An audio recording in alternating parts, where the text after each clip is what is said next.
Илебез һәм халкыбыз тарихында катлаулы чорларда милләтебезне саклап, аның кыйбласын, яшәү рәвешен, гореф-гадәтләрен һәм әхлагын билгеләгән мәшһүр мәдрәсәләребез арасында Бубый мәдрәсәсе аерым урын алып тора. Татарстанда туган телләр һәм халыклар бердәмлеге елы уңаеннан милли мәгариф үсешендә Иж Бубый мәдрәсәсенең роле темасына халыкара конференция булып узды.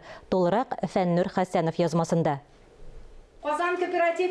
Казан кооператив институтының татар мәдәнияты үзәгендә оештырылган әлеге конференция Иж Бубыйлар эшчәнлегенә багышланды. Гыйлем юлына тугрылык үрнәге булган Бубыйлар гаиләсенең фидакарлыгы нәтиҗәсендә мәдрәсәдә дини һәм дөньяви фәннәргә тигез әһәмият бирелгән. Мөхлисә Бубийның тәҗрибәсен өйрәнә башлаганда, аларның дәрес графикларын караганда, аларның укыту планнарын карап без шаккаттык.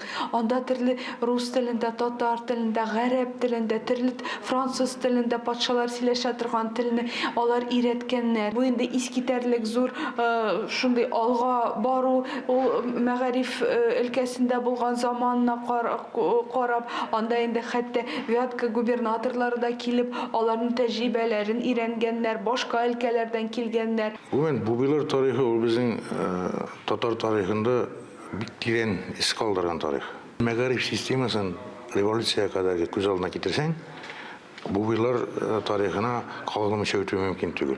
Мәдрәсә тарихын өйрәнгәндә, әлбәттә, Абдулла Бубийның Бубый мәдрәсәсенең кыска тарихы дигән әсәре, ул бөтен нәрсәне ачып бирә дисәң дә ялгыш булмас, чөнки ул шул кадәр ихлас язылган, текст шул кадәр алдан күреп тәфсилләнгән.